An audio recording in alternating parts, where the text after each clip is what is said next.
My name is Mark Biddy Barns, and tonight I'm sitting in with my guy, A.R. Hilton, director, screenwriter, book writer, felon. We behind the velvet rope, going really deep.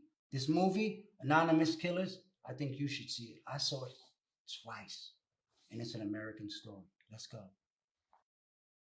What's up, AR? How you doing, my brother? What up? Happy to be here, man. Thanks for having me in the A Black Hollywood. Yeah, Appreciate the invite. Absolutely. I appreciate the opportunity to sit down with you today, you know.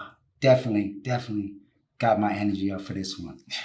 And I did my homework too. Yeah. That's good. So before we get started, let me tell you one thing. So anytime I do an interview, and I'm relatively new in the space, to be totally honest with you, but I do a deep dive research as much as I can.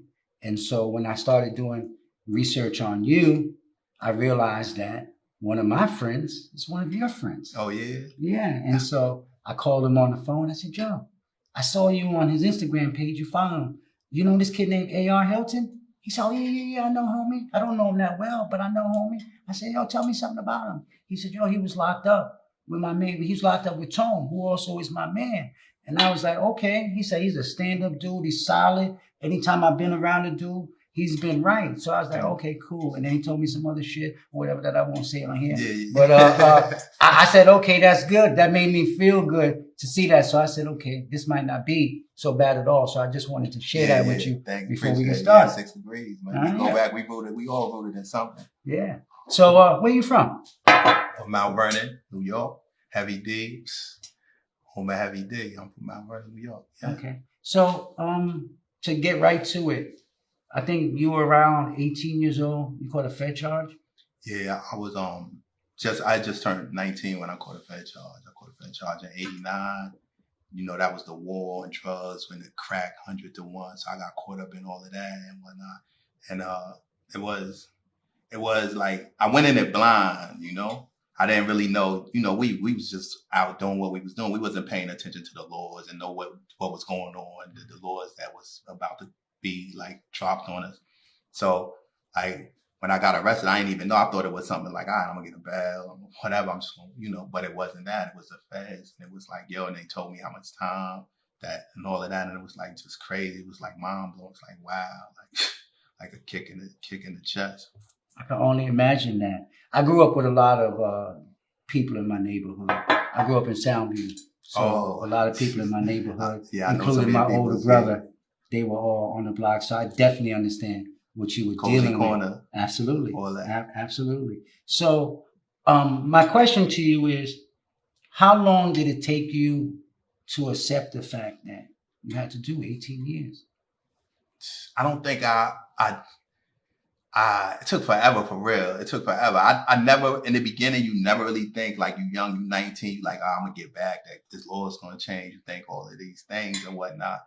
And then after probably 9 or 10 years and whatnot, you start really like, yeah, I gotta figure things out. You know, you watch people go home, get murdered, you watch people go home and come back. So you see this revolving door, the graveyard in prison. And you really start trying to like figure things out, because a lot of this is people that you knew, that you bonded with in prison, and they going home either coming back or getting murdered. So it made me start really looking at trying to find a way out, another opportunity when I get out, a different way to do that could get me away from that life. And so it took a while. It probably took like I said, like 10 years for me to really start moving away from the idea of going back to the streets, the life that I live. Okay, so in your first 9 years, at least you did 18. So first 9 years, how were you spending your time in comparison to your last 9 years? I stayed on the weight pad. Like I stayed lifting weights. I stayed reading. I was an avid reader. Mm-hmm. Attending sports events. I didn't really play basketball early. I started playing that later. I wasn't really into sports. Mm-hmm. I watched a lot of sports. I used to watch a lot of sports and just working out, reading every now and then. Then once I got on the phone and talked to somebody that was home and whatnot, I ran to the law library. You know, I didn't really like miss the outside world until I would get on the phone and hear the things that was going on in the world, and then I would like yearn. And I run into the little library, and this old head in there. He'd be like, "Yo, what you was on the phone last night?" Like, yeah, he said, "You only come here when you get on the phone and talk to somebody." It's like, so yeah. So most of that's what I was doing, is working out, lifting weights, reading a lot of books. I didn't get involved in religion in prison. I ain't do no religion or anything like that. It was mainly just books, working out, and just hanging out with the dudes from New York. You know, in the feds, everybody's New York, DC, whoever. You know, everybody's with their city, their state. Okay, so did you do any writing, any book writing in jail? Yeah, that's what firstly got me into writing was I co-authored a book. I ain't gonna say the name of the book because he went home and he put it out and he didn't give me no credit and all of that. So I'm not even gonna say the name of the book. But yeah, I co-wrote a book with a friend of mine that I had formed a bond with in prison, and that was my introduction to writing in prison. But my introduction to writing in the world was in the summer youth program when I was like 14 years old. I wrote for the local urban league. I wrote for their newsletter. So that was like my first time writing, like picking up a pen and writing professionally. Be it, publicly, let's put it like that. The urban league is not that professional. Okay, so I like to bring pieces of a puzzle together, right? And so I'm going to bring a piece of a puzzle together. I want to show you something. Yeah. You can tell me about it, right? Here you go. Why don't you read it? What that says? My mother painted seeds early in my life, and it planted seeds early in my life, and it was those seeds that sprouted later in life and sustained me in my times of need, that I could become who I needed to become. Okay. So when I saw this, right, and in the midst of doing my homework, I saw that you wrote a few books. Yeah. And I said, wow, so this is life coming kind of like full circle, all the way back around to what your true purpose is supposed to be. And in doing my history on you, I feel like you are in the midst of your purpose right now. 100%. So how many books have you written to date? I wrote two books. And the first book I wrote, That Life Prophecy of a Hustler, it was therapeutic for me because it was like kind of like we spoke briefly before the interview about Once Upon a Time in America being one of our favorite movies, something we share in common, a film that we really like. And so for me, this book, my first book was like a urban coming of age with me and my friends growing up in the 80s during the crack eras, our love life, the relationships, our home lives and all the things and how it affected us and played in the choices that we made on the street, which was like life or death choices. Facts. So that book for me was like helped me see as like a third person looking in at my life, looking back and writing it and the emotions that came with it and the disputes and how other people seen me in those moments and me being outside and being able to see myself. So that writing process was very therapeutic. So I wrote like two books, but once I started writing books, I wanted to do them into a movie. So I said, let me learn how to write screenplays. And so when I got the book and started learning, screenplays was much easier for me to write. So I just started writing screenplays. I really loved it. Like I could write a screenplay like in 2 weeks if I had a good idea, and I was really like inspired by the idea. So I just started doing that because that's what I really wanted to do. I really wanted to do movies. Okay. So writing books gave you the confidence to take that next step, basically. Yeah. Okay. How many movie scripts have you completed and directed? I did a short film. That's the first thing I did. The short film, The Death of a Prince, in memory of my brother who got murdered at 18, a year after I came home. Mm-hmm. And scripts, I got like probably about 5 or 6 completed scripts that I wrote while I was in prison. I think they're all pretty unique. They all play on probably a movie that I seen growing up that I really like. So I would say about 6 and then 2 screenplays. And then 2 books and about 5 or 6 screenplays. And then I got like 2 or 3 that's incomplete that someday I'm going to sit down when I get time and complete it. Okay. So in studying you, I caught on to that The Imitation of Life was a big movie that influenced you. And then Offset, you brought up The Imitation of Life. And Mahalia Jackson's role in there was something that was truly important to you. Then, which is weird here, then Black Caesar, Hell Up in Harlem with Fred Williamson, which is like, these are like two ends of the spectrum.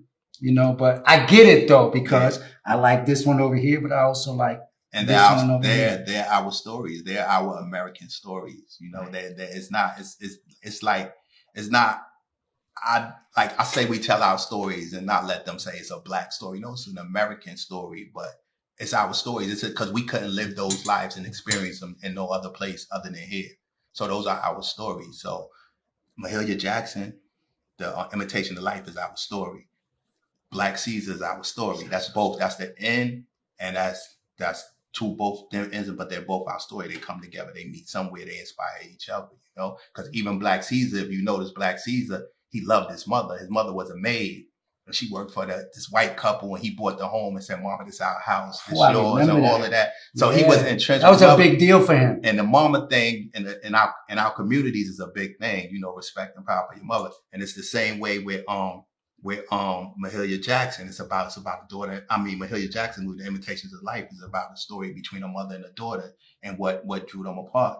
And it's crazy because like when I was doing marketing for the movie, like they asked you a lot of questions so they could know how they want to brand you, pushing you through marketing. And one of the questions came up about the movie Imitation of Life. And I called home and was asking my sister, and I was telling her that, you know, my grandmother made me watch this movie. She was like, she made all of us watch that movie. You know, she's deceased right now, God rest her soul. Mm-hmm. And she's like, yeah, she made all of us watch that movie. And come to find out, the reason why she made us watch it because her mother gave her away because she was dark skinned. So her mother gave her away and kept the other kids because they was lighter. And she was born in 1929. So she gave her away and sent her away just because she was dark skinned. And you know, that's the context of the story and whatnot. So it was very personal. She wanted us to like never judge each other who was light, who was dark or whatever. So that's why she wanted us to watch that movie. That's good. That's very, very deep. Okay, so fast forward a little bit and you put out this freaking amazing fucking movie called Anonymous Killers. Yeah. I didn't know what to expect, but I watched this movie twice. And the first time I watched it, probably 5 minutes in, I said, "Oh, I'm gonna love this shit. Yeah, this is a good movie." So I got a couple questions. Okay, let's talk. So, one, where did the creation of this concept come from for this movie? Because it's really left field. And then two, what was the point that you were trying to get across to the people in this movie? Well, the movie came about. Somebody I associated with in prison, a tiny good guy, actually from around closely where I live at, and he was leaving the dorm one day. I was going back to the prison dorm, and he was leaving. I was like, yeah, I asked him where he was going, and he was like, he's going to AA. At the time, I didn't even know what AA was. And I was like, AA, what's that? He said, Alcohol Anonymous. I said, you should be going to Killers Anonymous because, you know, he was Italian. And I started laughing. I said, Joe, that's a great idea for a script. And so I started pondering the ideas, way that I could tell a story. I was like, killers trying to prevent each other from killing. That's dark comedy. I was like, that's a hard sell. It's hard to do. It's not really going to say anything. And then I didn't, comedy is good, but I didn't feel that I could do comedy at that time, nor did I want to do comedy at that time. I didn't want to like come out and try to present a film in comedy and like come out and put myself in a box. So I flipped it. I flipped the title to Anonymous Killers and asked myself, who's the anonymous killer? And then I started doing research about killers. And I started doing research and I tied it into my experience and whatnot with the hypocrisy of the judicial system, which I went through at the age of 19. Mm-hmm. And that's how it came about. So and it just grew from there. Once I started developing the story, it just grew, and it even grew to a degree that I didn't even realize until I was in post and watching, like, because it was things in there that I put in there subconsciously that I didn't even know. So my story and my experience was so entrenched in who I was. Things came out without me even realizing that I was doing it. So that's impressive. Yeah, so that's why the film has so many layers. Like, people will come and think they're coming to see like a soul or some, but it's really not that. It's so much more. Okay. And what did you want the viewer to leave with after watching this movie? What did you want them to be thinking or feeling?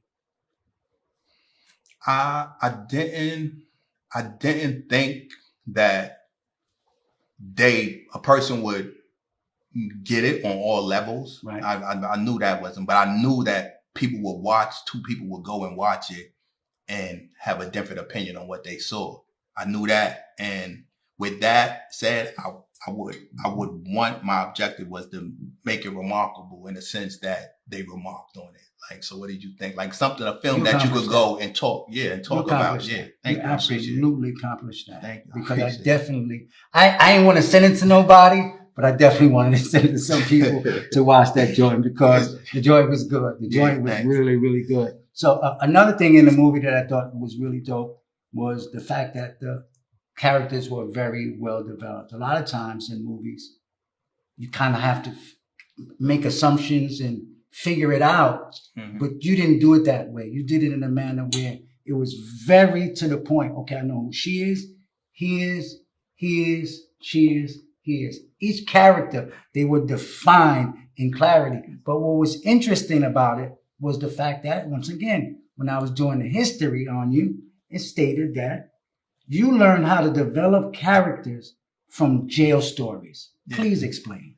Well, I'm not going to assume that you ever been to prison. I would hope that not, but it's so common experience again with young black males, and now even more young black women. But it's a thing that when you go to jail, like we all gather around and we share our stories, how we came to jail. We share our nights when we party. We share our relationships. We share our hearts. We bond. we tell these stories, and like some of the stories that I would hear would be unbelievable, but they true because nobody can make this shit up. That's what I'm saying? That's right. So in doing that, like I knew that the most, for me, I realized that environment really plays a major part on character development. Environment and experiencing the things that you go through dictate the way somebody's going to react in certain situations where you put them in.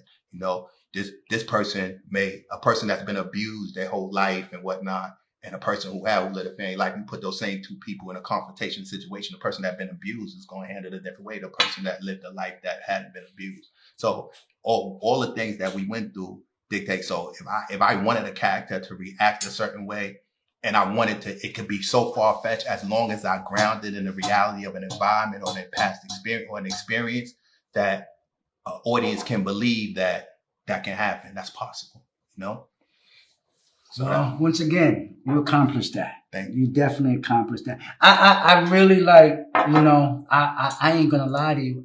I'm watching the movie and I'm looking for flaws. Like really, I'm looking for something that says, this shit is just all right.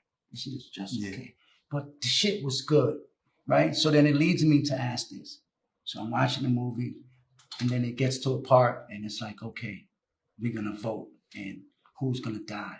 How did you decide who was gonna die in this voting process? How did you figure out how to play this out to make it make sense? How I did it was that's the process that for me emulated my experience, in the sense that when we as young black males or whatever, when we go to prison, like we're never really truly judged by our peers. Like people that come from the same environments we are, they get striked by the prosecutor. They strike them, they remove them from the jury, whatever, or they confess that they would be biased because we look like familiar to them, a child or whatever. So they be removed from the court. So the sense is that it was killers judging killers, and how I looked at it, I was trying to predict, and the judging of who would go is who the audience would side with, who the audience most would have empathy for, who they relate to. So that's how I decided, like, who, based on their stories, their backgrounds, and what they've been through in life, who would the audience be most sympathetic to. How does the judicial system in real life compare to the judicial system that you created in the movie? It's just crazy because it's a history of the judicial system. Okay. It's not just like, it's what I'm going to say this, and I'm not going to relate it to the movie. In medieval times, right? I'm going to go to the European society. In medieval times, they used to have public executions, right? Yeah. So people would come out there and they put a bulletin and they come out, we executing these people for these crimes, whatever. And they would come out and they would be throwing stuff, and we throwing stuff at the prisoners, shouting and screaming. But among them would be that person's loved one. They're sitting watching the person die. So the person throwing stuff is looking at the loved one or the family members of the people that kill it. And then you got some people, aristocrats like rich noblemen, standing up on their towers of their castles watching this. And they seeing it and they seeing it barbaric and the barbaricness. So eventually through time, they saw how barbaric and humane it was because they had the mirror, they had loved ones, you had both victim and loved ones did. So they kind of moved away from it over the years. They moved away from execution that way to the point where it is today. And the point there is today is no growth because people look at the executions of people now as being easy or they get a lethal injection. So it's not that painful, it's not that barbaric. So there's no more growth in humanity when it comes to the death penalty because nobody sees it. You know what I'm saying? It's not public anymore, but it's still society's most powerful tool to us is the threat of death for crimes.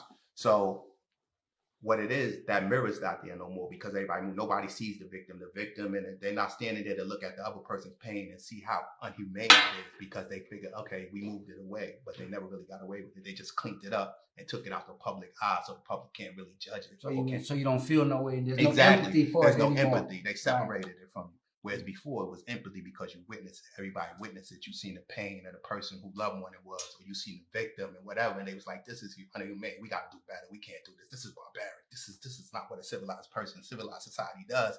And so they cleaned it up. And now nobody cares anymore because nobody's seen it. Nobody's witnessed. There's no more mirror. There's no more growth in humanity. There's still it's still death.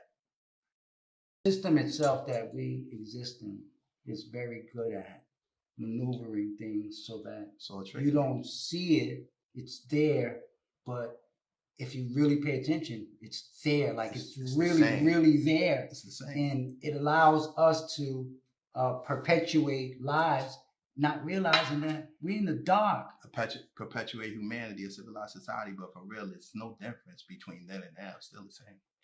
It's just that people are not being able to see it. No, one thing I do give to the powers that be is they spend a lot of time thinking about these things. To beat us to the punch 99 times out of 100. Like if you really sit back and you be like, damn, they really planned that? God damn, how deep did they have to go to plan that, to make sure that we moved in the manner that we did? Like, I think about it like this. So we grew up with hip hop, and when I grew up in hip hop was broad, meaning it wasn't just one thing; it was several things. You had the power to the people, you had the streets, you had the niggas who like to have fun, you had the native tongues who were on something different. But now they've taken rap music and they've condensed it into one thing. Yeah. And if you can't fit inside of this space, it's going to be very hard for you to exist. You couldn't exist. Yeah. And they want the thing, they push forward the part that doesn't allow us to grow mentally. To grow, exactly. And so we continue. We don't realize that the more you hear this stuff that you're listening to, the more that you're going to move in the direction of what you're listening to. Those things, and no question. It plays on your subconscious. You don't even realize what's happening to you, but subconsciously those things, they affect you. All day. Mm-hmm. All right. How hard was it for you to pick the characters for your movie? Because they were pretty good. It wasn't, like I said, it wasn't hard because they were inspired by other directors. Like Lucy Lopez's story was inspired by Robert Rodriguez. Like reading his book, I read his book, Rebel Without a Crew, and that book inspired me. Like he made a movie with 7,000 and sold it for $5 million in the 90s, and so it really inspired me and how he did that. So that story was kind of based on. Originally, I was hoping I would one day pitch the story to them and have these certain directors do these parts. The Italian part was based on Scorsese. Like I liked a lot of his movies. I used to do it. Growing up in the 80s, living and being on the streets, we loved gangster movies and all that stuff. Like I don't watch Capone biographies. You already know I love Black Caesar. So and that's what I was doing basically with every character. So I kind of like molded the characters after something that those directors would direct. And the professor, I was thinking like Quentin Tarantino, I saw that. um, I felt that in there, yeah, definitely. Sonnenberg on the African Guy's Story. Mhm. I was thinking Sonnenberg. So I was thinking all these different directors, and I was like, I didn't even think that I would be directing. I just knew the only movie I wanted to direct was the script that I would one day write for my book. And but I really was like thinking that it would be a wow me coming into the industry before I got to direct, because that's usually what they do to you. But then I got in the industry, so I started seeing how narrow-minded people was, like how in a box, how they thought everything had to go the industry way. Like if I would have waited the industry way, I probably would have never made a movie. You know what I'm saying? So I took the initiative, which is my hustler mentality from the streets, and said, like, I'm gonna make it happen the same way. Singleton probably made it happen. Spike Lee made it happen. Whoever you got it, you nobody's gonna believe in you like the way you believe in you. So you got to get behind it and just figure out a way to make it happen. Like every day, like that would be on my mind. Like how I'm gonna finish this movie, how I'm gonna make this movie. That's real shit. Okay, so I'm gonna say a quote, and I want you to explain it so I can understand it, and the people who are gonna watch understand it. Martin Scorsese makes sense of senseless killing. Explain that. The environment, it goes back to the character development that I spoke of earlier. In that environment, it makes sense. But to a person who has no knowledge of that environment, it doesn't make any sense. So growing up the way we grew up in the streets, like that makes sense to us. You know, it makes sense. Like, and even to the point that like the whole culture of the mafia culture makes sense to the general public. They love it. Like they've been devouring it for years. It's not as big a genre as it used to be, but it's still, they got a lot of classic mob movies, and it's just like that violence is like on the screen is acceptable because of the environment that it takes place in. Makes sense. Okay. What was the goal of this movie for you from a business standpoint and from a viewer standpoint? The goal of this movie was for the movie from an artistic standpoint was to get people thinking about the criminal justice system and how the whole juror of your peers process was a scam, and just to show the hypocrisy of society in general. You know, that was the goal of from an artistic standpoint of the movie. From a business standpoint, when I was in prison, I used to read like a lot of industry trade magazines, and I knew that black films didn't really have a global audience. Like, and we're talking like in the 90s, early 2000s and stuff like that. So I knew that we really didn't have a global audience, and it wasn't because people couldn't relate to our stories or identified our stories. It was more so because they weren't being presented our stories. So I figured if I do a broad demographic first film, that I would get in those markets, and then later on they would realize, oh, it's a black director, and then they would, once I do stories more relatable to my experience on the surface, unlike this is relatable to my story, but on the surface you would never know it. Then the curiosity from the first movie would pan over to the second, though it was, a movie that normally wouldn't be promoted globally. You know what's interesting about that? And I wish I could remember the name, but there's a young black designer right now that he's really hot. Damn, I'm mad at myself. I don't know the name. Yeah. And when he started out, he never let anybody see him. Yeah. Because he was so concerned that if they knew he was black, that they wouldn't jump on it. So he stayed in the dark until it blew up. And then when they saw that he was black, they were shocked. Exactly. Oh, and when I say he's black. I watched him. He was on this show, and they wanted him as a judge. And I'm watching the show. It's some fashion show. And he didn't like the way they was handling it. He got up and walked off. He said, I can't even be a part of this. Yeah. I'm out. Yeah, no question. And I was like, oh, I like homie. He's standing on his morals. Exactly. You don't find that a lot. Exactly. And that goes to a lot of things, because like a certain type of film is expected. Like a lot of times people be like, and they be like, oh, we would have never thought you did this movie. We would have never, whatever. Because there's an expectation of what a black movie is, or a movie done by a black director, or a black writer. And we allow that to be, we allow that to be. We allow to be put in allowed them to put us in boxes, put us in what's mainstream, what's not. Like our stories are just as mainstream as Forrest Gump. You know what I'm saying? So is we got to stop that, and the way we do it, because like I said, a lot of times when you go in to the people to get the money for the movies, like they already got the boxes waiting that they're gonna put you. That's in, right. You know what That's I'm saying? right. So because they are fine, they got the distribution, they got the financing for the movies and stuff like that. So the way we get around that is that we gotta finance the artists in our community to tell our stories, which is an American story, you know, and that's how we do it. I can't leave this out of that. I think that one of the problems is, from our standpoint, is we want to make money, and we put money as the first priority.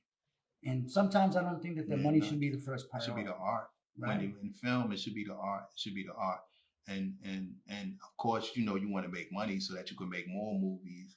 And that's why you should concentrate on the art, because if the art is prolific, it's going to do what it's going to do. You know, the money is going to come secondary. Just concentrate on the art.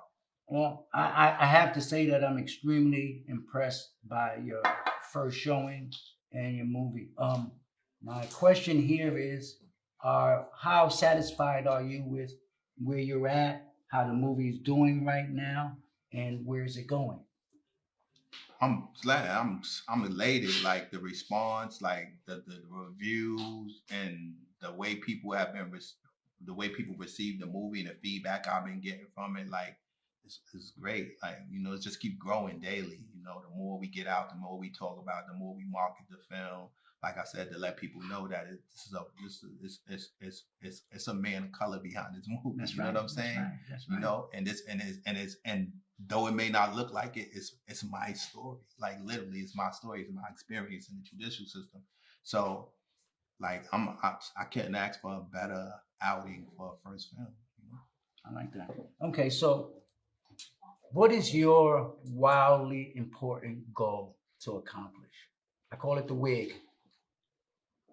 Right now, because see, I'm a goal. And it doesn't have to be the movie, just period. Period. Yeah, exactly. So me, like, I'm sort of goal oriented. I need a goal. I need an objective. Always. Daily, I need a daily objective. I need to have something that I'm moving toward. So that keeps me centered. So like I try to, like, right now, like I got this movie out. My next goal is to do the next movie. Like to do the next movie. That's like my next goal. Like that's what I'm thinking about right now. Yeah, I got the movie done. I got it ready to go and all of that. What's the name of it? Demise? Yeah, exactly. Demise. So I'm ready to go with the next movie. Like and the reason being, because like I said, with COVID and the way it reshaped the industry, there's such great opportunity right now for anybody with relevant content. If you have relevant content, it's about who can grab an audience right now, because even the industry, like they fighting, like the studios and whatnot is fighting. They fighting right now, and there's inner turmoil. Like you got Warner Brothers right now, who's releasing all of their top big director films straight to HBO Max. That's causing an uproar in the industry. So because everybody is buying, they need them viewers for the streaming networks such that they're willing to sever their relationships with these, like Christopher Nolan, these top-notch directors, just so they could build up their platform. Because if you don't have a streaming platform that's relevant moving, you're dead. So it's such a great opportunity right now, because we as independent filmmakers has the same outlets that the studios have. So that's why it's so relevant. So I really want to get to my next film. You know, even while this one is being promoted, for the simple fact that I get that content out there and let people know that this wasn't a fluke. You know, I have something to say. I have content that really speaks to us. Well, I believe, my brother, and you know, I'm never one to say things that I don't 1,000% agree. I'm a fan. Thank you. I appreciate it. I'm a believer. Thank you. I'm a supporter. Thank you. And I'm going to share this movie and let everybody know after I send it to them, there's a black nigga wrote that. No question. No question. Because you did a great job at getting it out there and not saying black movie, but still saying black movie. Whispering. Yeah. And the thing about it, like, is that the movie it has so many layers, and it's not just the characters are so multiracial, and it's in so many different stories that's relatable on so many different levels. Every one of them. Every one. What did you think about the classroom scene? Oh, the classroom scene was illmatic.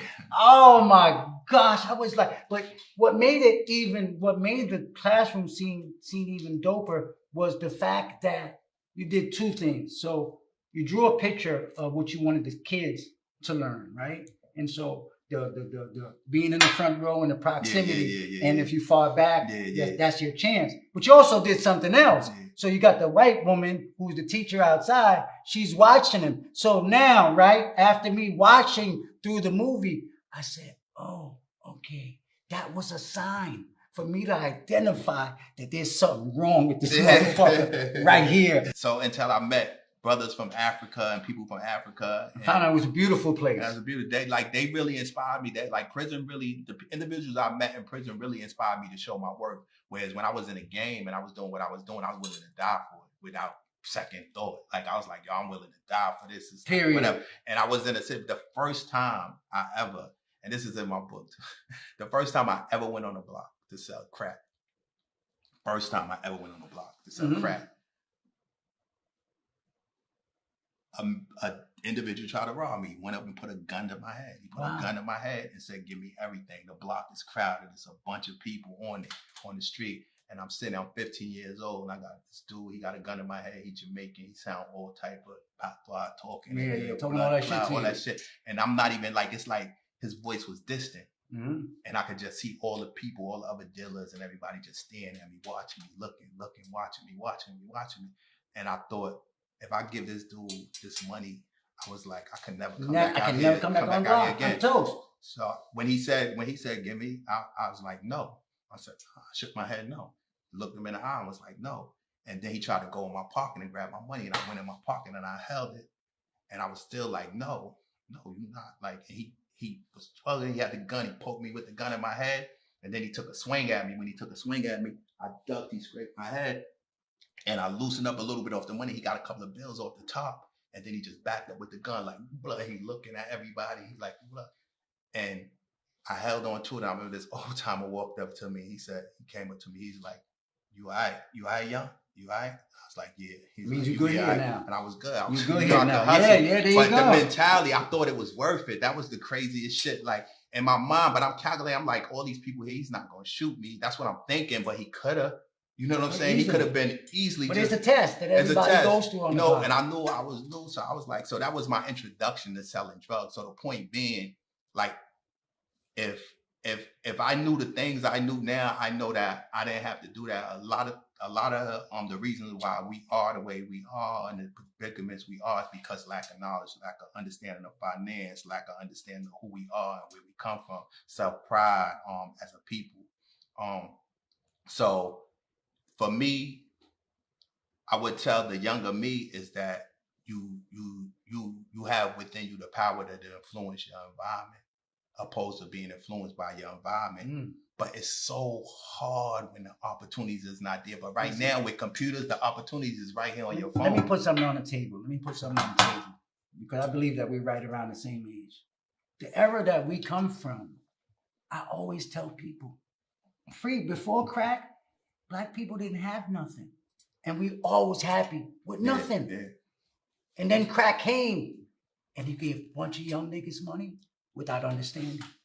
Now, prior to crack, you couldn't go on a block nowhere unless an older nigga said you could come and stand here. Crack allowed you to break all of those rules. But once again, the system that controls the narrative, I realized that was the plan.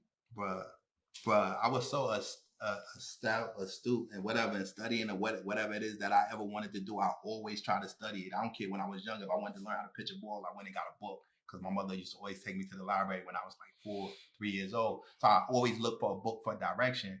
And when I was selling crack, I remember my aunt worked for a number spot for an Italian guy, and I wanted to sell dope. You know what I'm saying? I wanted to get both. I wanted to branch out. I'm always trying to branch out, and I wanted to get dope. Somebody told me, "Yo, get dope." So I asked her to introduce me to the Italian dude, and I went and I had a conversation with him. And at the time, now in hindsight, once I wrote the book, I understood it. But in hindsight, when I was talking to him, it came off to me like he was saying, yo, he was like, yeah, when I was doing coke and selling drugs, coke was 60,000 a key, dope was this, that. And but all the people doing dope, they don't want to mess with no young people. He said now crack is going for like 14, 18,000 a key. He said, and these young dudes is buying it and they just out of control. They don't got no sense. Like, what you gonna tell them all? Young dude, 16, 14 years old with like 60, 70, 100,000 that never had nothing. Not a thing, so, nigga. So, but when he was telling me that, I felt like I was on some. I was like, "Yeah, he's doing that because I'm black. They don't want, you know." And it had nothing to do with that. It had nothing to do with that. It had simply to do that when you there was no guidance when once you once you got crack money back in the 80s, like nobody could tell you nothing. We was brazen, like we dictated hip hop. The hip hop is like the rappers back then. They came and got jury from us, cars from us. Like listen, listen. Most people don't know those stories. It's LL Cool J used to come on 32nd Street and hang out with these niggas, and all the rappers, everything they got from the drug dealers. I tell people, so let me give you an example here. So I have a partnership with a couple of brands. I have a partnership with Starter, and I have a partnership with Sergio Tashini. Because I used to go get those sweaters from AJ Lester. Exactly. And so Sergio Tashini, they did this video or whatever story, and they used the DJs to tell a story. And so I watched it and I said, this is not right. So I calls the owner of the company. I said, yo, Chris, I'm not mad at what you did. I get it. But you can't tell the story of Sergio Tashini without telling the story of the hustler.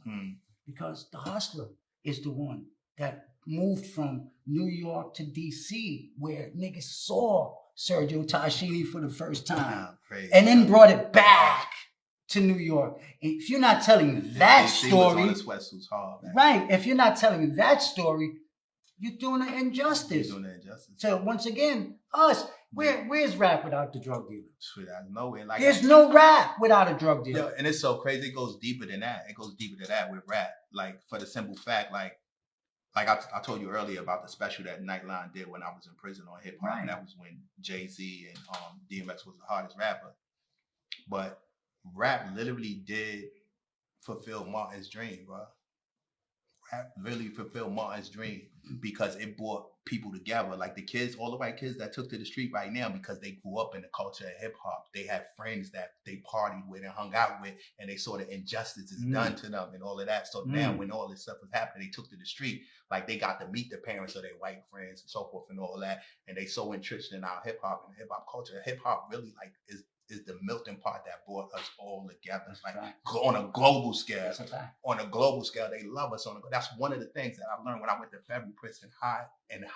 What I learned was how much we were held in high esteem in foreign lands through people that I met from other countries. And they would tell me like, yo, like to see a black man from America, we automatically think he a ball player or something like that. Because we seen what y'all went through. We seen it. To see you standing in our country, like that's like we in awe of that. You know, so a lot of they inspired me to live up to the greatness how they see me. These are European people from Morocco or not. Well, Morocco's not Europe, but these are European people from that I met from like either Spain and other people, Morocco or whatever, telling me, you know, how they see us as black men standing on foreign lands. So all of that played a part, but hip hop really like played a part in bringing us together as a people, as Americans through generations and whatnot. So it played a major part. Okay, I know I wasn't supposed to go there, but we had to go there. All right, so I had started my own series called Behind the Velvet Rope, and my history is literally I've been in Atlanta since I left New York, came to college, and so I started this series, and it was really just to put a light on nightlife, music industry, and all the different things. So in working on my series, one of the things I picked up was I would, in the midst of doing history, I would pull certain pictures from Instagram that spoke to me that I would speak to the person about. So I'm going to go through that with you before we close out. All right? So the actors class, they do things like that too. Okay, so you see this picture right here? Yeah, naughty head kid. Right, you know what I'm going to show next? yeah, no question. That statue. Yeah, the thinking man. I just thought that was dope. That you really when you can understand and put the two parts together, and then I look at the movie and I said, "Oh, this is really a thinking Yeah, I've been man." thinking since then. Yeah, and since so then. Yeah, my mother. Thanks to my mother, you know, she took me to the library. That statue was in the library. Oh, that's crazy. Okay, this guy, the young guy, and this guy, the grown guy. Yeah. When you look at these two pictures, what do you see? Wow. Yeah, I see the growth. That's my 50th birthday. That's the right only here. birthday I ever celebrated. I know. In my life. I read that because you're not big on birthdays. I'm not big on birthdays. Right. I'm big on life. I thought, but once again, you look at this guy and you're like, he don't give a fuck. I look at that picture and I think about the pain. I think about the people I lost, the guys that's not here.